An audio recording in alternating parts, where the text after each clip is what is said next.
Ella se quedó callada cuando él la siguió. Mantuvo la calma cuando él la detuvo en el camino. Pero el día que la humilló frente a todos, ¡ay, amiga! Ahí fue cuando su padre llegó a casa. Todo ocurrió en el pasillo, entre el tercer y cuarto período, justo delante de los ojos de todos los que pasaban por ahí. Sofía Morales caminaba con su carpeta bien apretada contra el pecho, la cabeza gacha, moviéndose rápido como era su costumbre. No es que fuera tímida, no, ¿qué va? Simplemente estaba enfocada, siempre en lo suyo. Con 17 años, ya tenía cartas de aceptación temprana esperándola en su bandeja de entrada, soñando con ser la mejor de su clase, la número 1, la que da el discurso de despedida.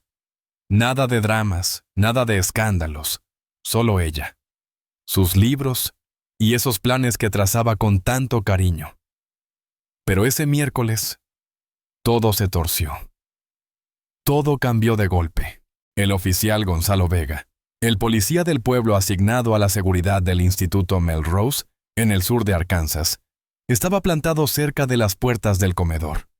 Tenía el pulgar metido en su cinturón de servicio, como si el lugar le perteneciera, como si fuera el rey del cotarro.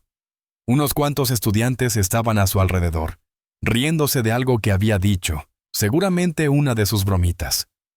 Sofía no lo miró, nunca lo hacía, pasaba de largo sin darle importancia. Pero al cruzarlo, él dio un paso hacia adelante, acercándose demasiado, y soltó en voz alta, para que todos lo oyeran. ¿Ves por dónde vas, pequeña? Sofía se paró en seco, confundida, sin entender qué pasaba. Yo... Lo siento, murmuró, sobresaltada, con la voz temblándole un poquito. Vega soltó una risita burlona, de esas que duelen, y luego, casi como si fuera un juego, inclinó una botella de agua que llevaba en la mano. Su mano chocó con la de ella. La botella se resbaló, o tal vez no, quién sabe, y el agua fría le cayó de lleno en la camisa, empapándola por completo. Ella soltó un jadeo. Los papeles que llevaba se le cayeron al suelo, y el pasillo explotó en risas, un eco que resonaba como si todos fueran cómplices. Antes de continuar, me gustaría saber ¿de qué país están viendo este video? Escriban en los comentarios y veamos qué país es el más activo. Uy, parece que alguien está torpe hoy, dijo él, con un tono que cortaba más que el agua helada. Sofía se quedó ahí, parada, empapada, con las risas clavándosele como agujas bajo la piel, como si fueran hormigas bravas mordiéndola por dentro. La camisa se le pegaba al cuerpo, el pelo le chorreaba, la cara le ardía de vergüenza. No dijo nada, ni una palabra, ni siquiera levantó la vista para mirarlo. Recogió sus papeles del suelo, con las manos temblando, dio media vuelta y se alejó caminando. Pero esa mirada en sus ojos, ¡uf!, no era solo humillación. Había algo más, confusión, miedo, un nudo en el estómago. No lloró en el baño como otras podrían haber hecho. No lloró cuando se cambió de camisa en la enfermería, ni cuando decidió saltarse el almuerzo para meterse en un aula vacía y esconderse del mundo. Lo guardó todo dentro, como siempre hacía, tragándose el dolor. Pero algo había cambiado, algo se había roto. Porque no era la primera vez que el oficial Vega se metía con ella, no era algo aislado. La primera vez fue más sutil, casi imperceptible. Fue en un alto cerca del borde del pueblo. Ella volvía manejando a casa desde su trabajo en la biblioteca pública, una noche tranquila, con las luces del coche apagadas en el estacionamiento donde él la esperaba, como si supiera exactamente a qué hora salía. Le dijo que no respetó el alto. Ella sabía que sí lo había hecho, pero no discutió. Él empezó a hacerle preguntas que no tenían nada que ver con manejar. ¿A dónde iba? ¿Qué llevaba en la mochila? ¿Por qué parecía nerviosa? Sofía se lo contó a su mamá cuando llegó a casa, pero lo dejó pasar. Pensó que no valía la pena armar un lío. La segunda vez, él apareció en su trabajo, en la biblioteca. No pidió ningún libro, no ordenó nada, solo se quedó parado en la puerta principal, con los brazos cruzados, mirándola fijamente mientras ella ordenaba los libros en los estantes, con una sonrisa rara que no explicaba nada. Sofía no era de las que se meten en problemas, nunca contestaba mal, siempre era respetuosa, una chica tranquila. Así que empezó a hacerse esa pregunta que ninguna adolescente debería tener que hacerse. ¿Por qué yo? ¿Qué tengo yo que lo hace venir por mí? La respuesta empezó a llegarle en pedacitos, en susurros y miradas furtivas. Javier Vega, del mismo instituto, del mismo año, hijo del oficial. Compartían la clase de historia avanzada y nada más, excepto por un debate que habían tenido en clase 2 meses atrás. Sofía había dado un argumento sólido, bien armado, sobre la desigualdad sistémica, algo que dejó a todos pensando. Javier no soportó que lo corrigieran, menos que lo hiciera una chica como ella. Ese día, ella brilló, la clase aplaudió, y él se quedó ahí, con la mandíbula apretada, tragándose el orgullo. Pero no era solo eso. No. Javier solía ser el primero de la clase, el que siempre destacaba, pero ahora era el segundo, porque Sofía le había quitado ese lugar. Antes, todos se reían con sus chistes, le seguían la corriente, pero luego el base estrella del equipo de básquet, Luis, empezó a caminar con Sofía a clases, y ahí las cosas se pusieron raras de verdad. Ella empezó a notarlo. Lo pillaba mirándola fijamente, cuchicheando con sus amigos cuando pasaba por el pasillo, subiendo cosas crípticas a redes sociales que ella no entendía del todo. Y entonces, como por arte de magia, su papá, el oficial Gonzalo Vega, empezó a aparecer por todos lados, como una sombra que no se despegaba. Lo que Sofía no sabía todavía era esto. Javier le había llenado la cabeza a su padre con cuentos. Le dijo que ella era una irrespetuosa, que siempre provocaba problemas, que contestaba mal a todo el mundo. Retorció los momentos, omitió detalles importantes, se pintó como la víctima perfecta de una chica que, según él, lo tenía en su contra. Y el oficial Vega, sin dudarlo un segundo, le creyó a su hijo, sin preguntas, sin investigar nada. Pero Sofía aún no tenía toda la pieza del rompecabezas. Solo sabía que las cosas iban de mal en peor, que algo estaba creciendo como una tormenta que no podía ignorar. Para el viernes, ya no podía fingir que todo estaba bien. Caminaba por el instituto como si fuera un fantasma, callada, con los labios apretados, los hombros hundidos, los ojos fijos en el suelo. Todos habían visto lo del pasillo, el agua, la humillación. Algunos se rieron en su cara, la mayoría se quedó callada, mirando desde lejos. Aunque nadie lo dijera en voz alta, ella lo sentía. El aire cambiaba cuando entraba a un salón. Las miradas la seguían, los susurros la rodeaban. Y luego venía la lástima, esa lástima silenciosa que ella detestaba con toda el alma. Durante el almuerzo, se escondió en un rincón de la biblioteca, fingiendo que estudiaba, con un libro abierto que no leía. Las manos no le paraban de temblar, y cada vez que alguien pasaba por las ventanas de vidrio, el corazón le daba un salto, como si esperara otro golpe. Cuando la bibliotecaria, con buena intención, le preguntó si estaba bien, ella asintió rápido. «Claro, estoy bien», dijo, aunque no lo estaba. Pero esa tarde, algo dentro de ella se quebró de verdad. El profesor de gobierno de los Estados Unidos, el señor Castillo, un tipo joven, de unos 30 y tantos, la paró después de clase. Era uno de esos profes que de verdad escuchan, que se fijan en lo que pasa. Había estado ahí el día del debate, vio lo que Javier dijo después, vio cómo ella cambió con el tiempo. «Sofía», le dijo con suavidad, parado en la puerta del salón. «Espera un segundo, ¿sí?» Ella se detuvo, aferrando su carpeta como si fuera un escudo contra el mundo.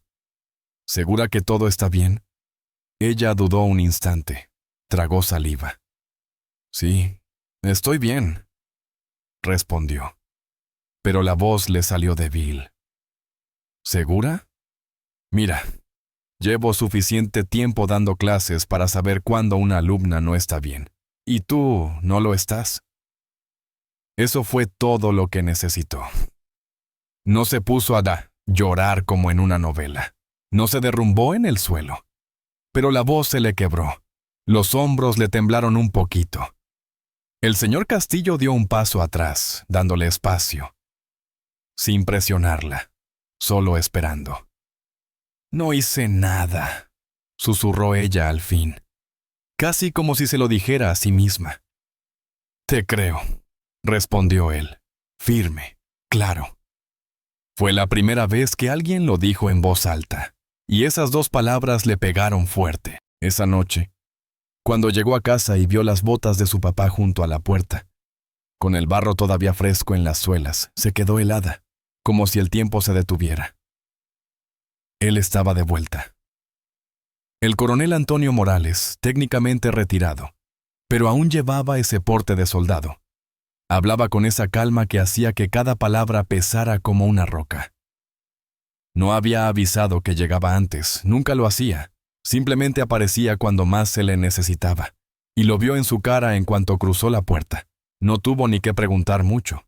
«¿Qué pasó?», dijo, con esa voz serena pero firme que no dejaba espacio para evasivas. Sofía se quedó parada en la cocina, los dedos temblándole sobre la cremallera de su mochila. Su mamá, Carmen, levantó la vista desde la estufa, pero no dijo nada, solo esperó. Sofía los miró a los dos, respiró hondo y lo soltó todo. El alto en el cruce, las veces en la biblioteca, el pasillo, el agua, Javier, todo el peso que llevaba encima. Esperaba una explosión, que su papá golpeara la mesa, que soltara un grito, que dijera: «¡Vamos al instituto ahora mismo a arreglar esto!». Pero Antonio no hizo nada de eso. Asintió una vez, tranquilo, medido, y luego se metió en su oficina. Cerró la puerta y no salió en toda la noche. Lo que Sofía no sabía aún era que su padre no solo estaba escuchando, estaba planeando, moviendo piezas en silencio. El coronel Antonio Morales no pegó ojo esa noche. Se quedó en su oficina, con la puerta cerrada, rodeado de archivos viejos, una laptop que nadie más tocaba y una carpeta marcada FIA que no había abierto en años. Mientras el resto de la casa dormía, él se movía con la misma precisión que había llevado durante 3 décadas en misiones secretas por medio mundo. No caminaba de un lado a otro, no gritaba ni perdía los estribos, simplemente recolectaba información, como siempre había hecho. Al amanecer, tenía el expediente público entero del oficial Gonzalo Vega. Patrones de paradas de tráfico, quejas archivadas, reportes de uso de fuerza, todo lo que podía conseguir legalmente y un par de cosas más que sacó de favores, que le debían viejos contactos. Y lo que vio fue un patrón, algo que la mayoría no se molesta en buscar. Pero él sí.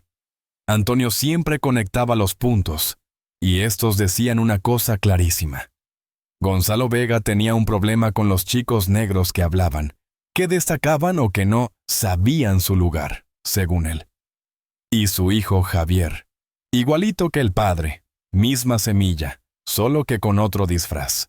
Esa mañana, Antonio se sentó frente a Sofía en la mesa del desayunador.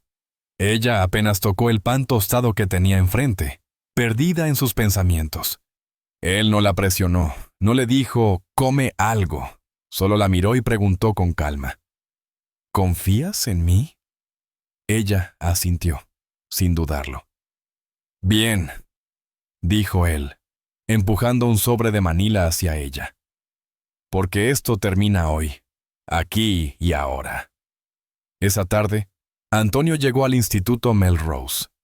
No llegó haciendo ruido, no llegó con amenazas ni aspavientos, solo con su presencia, que ya era suficiente. No llevaba uniforme militar, no le hacía falta. Su figura alta y firme hacía que las cabezas se giraran solas, y su voz baja y tranquila pesaba más que cualquier grito. Pidió hablar con la directora, una mujer callada llamada Laura Guzmán, que había estado tratando de mantenerse al margen de todo el desastre. No esperaba que un hombre con postura militar y una precisión fría en los ojos, se plantara en su oficina. Antonio no levantó la voz, no hizo un show. Solo puso los documentos sobre su escritorio, uno por uno, con calma, con claridad. Hecho tras hecho, queja tras queja, patrón tras patrón. Le explicó lo que su hija había pasado, lo que había soportado, y le hizo una sola pregunta. ¿Quieres arreglar esto aquí dentro de este edificio, o tengo que llevarlo afuera? La directora Guzmán miró los papeles, hoja por hoja, y su cara cambió, como si por fin entendiera la gravedad. Él no esperó una respuesta completa. Ya tenía agendada la próxima reunión con un abogado de derechos civiles en Little Rock y un periodista que había escrito sobre abusos policiales para el Arkansas Tribune. Y cuando la noticia empezó a correr, los que se habían reído en el pasillo el miércoles ya no tenían ganas de reírse. Pero Antonio no estaba ahí por venganza, no. Él buscaba justicia, rendición de cuentas, y no había terminado, ni de lejos. El lunes llegó como una tormenta, pero no de esas con lluvia y truenos, sino una que se desató dentro de las paredes del Instituto Melrose y del Departamento de Policía de Pine Bluff.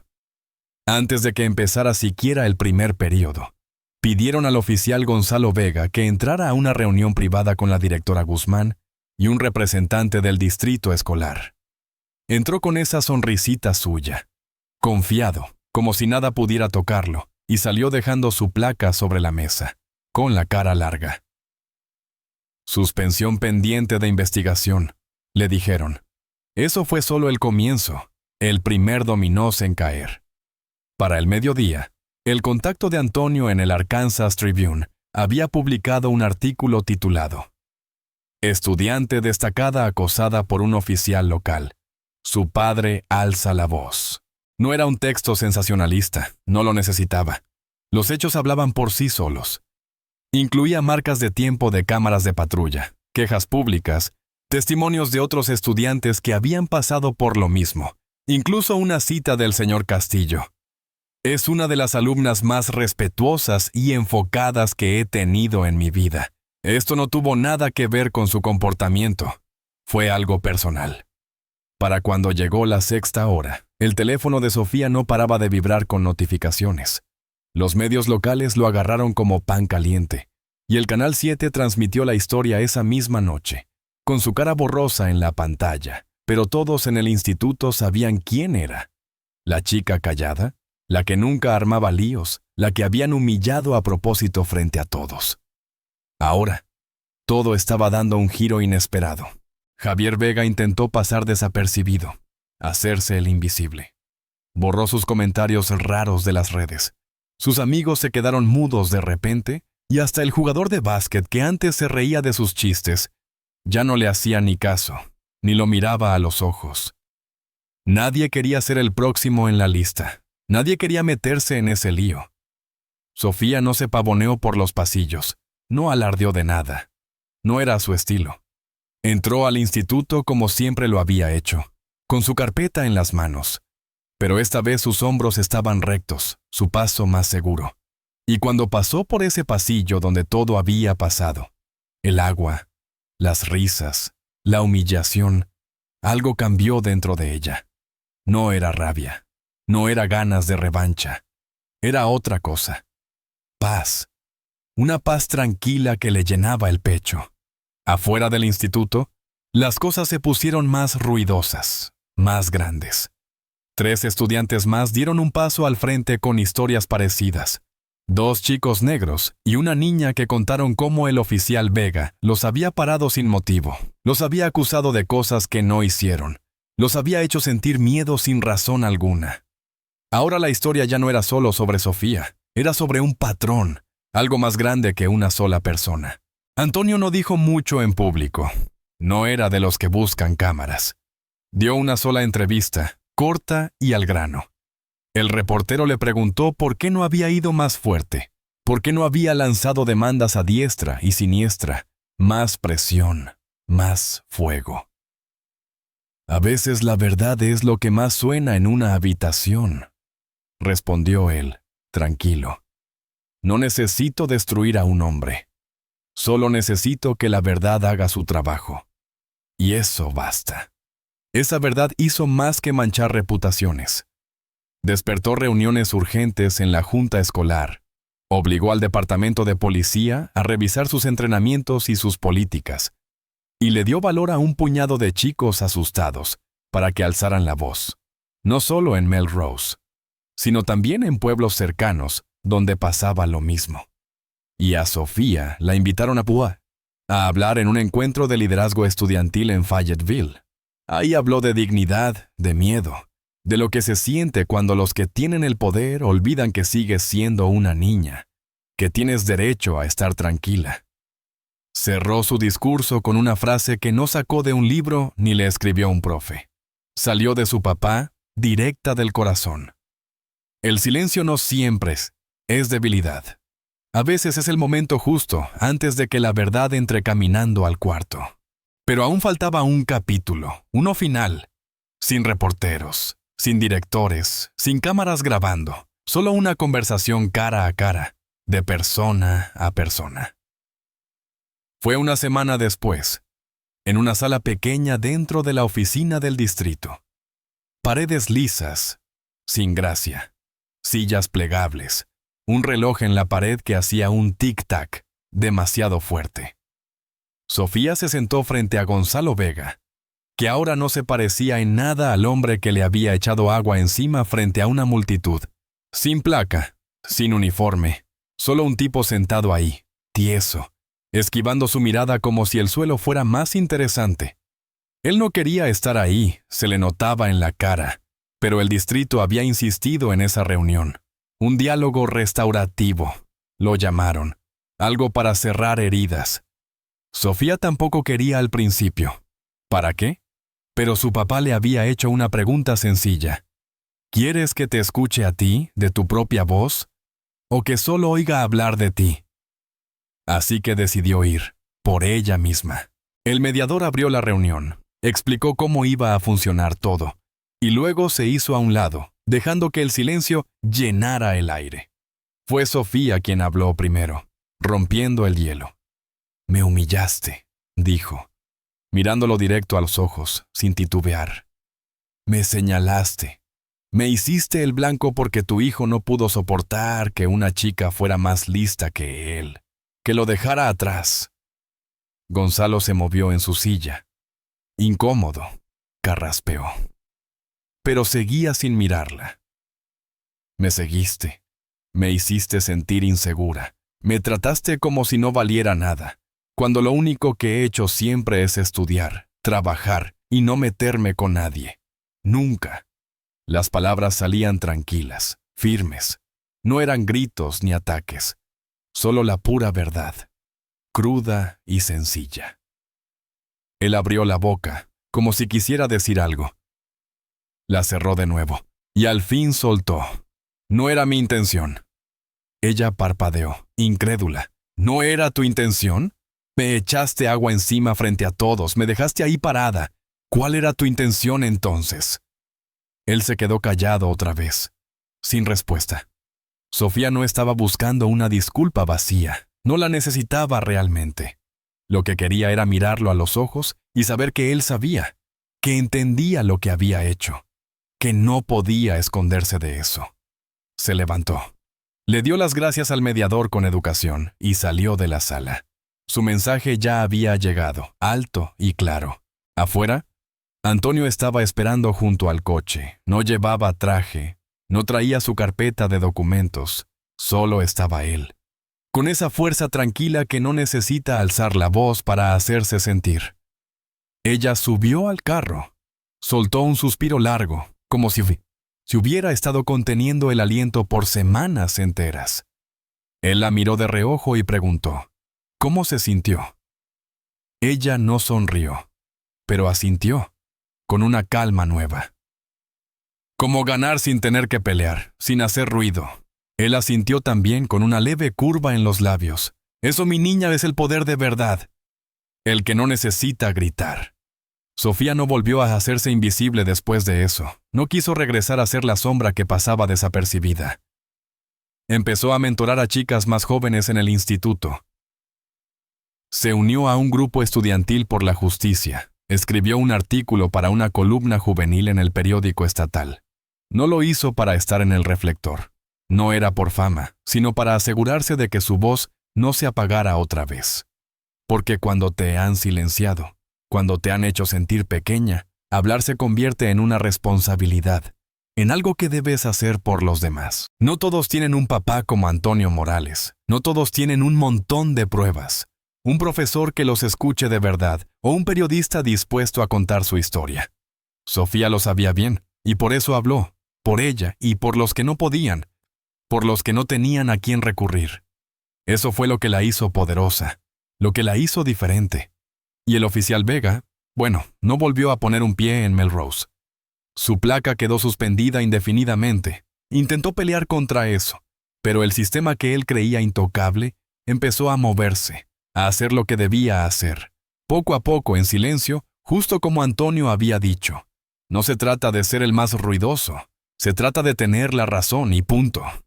Entonces, ¿cuál es la lección aquí, amiga? El poder sin integridad no es más que ruido vacío, puro escándalo que se desvanece. Pero el silencio, cuando está lleno de verdad, puede hacer temblar el suelo bajo tus pies. Si alguna vez alguien te ha hecho sentir pequeña por hacer lo correcto, por ser quien eres, recuerda esto, no tienes que igualar su energía. No tienes que gritar ni pelear sucio. Solo tienes que quedarte de pie, firme, y eso es suficiente. ¿Qué opinas de esta historia? Me encantaría escuchar tus pensamientos. Deja un comentario abajo. No olvides darle like y suscribirte para más contenido increíble que llegará pronto.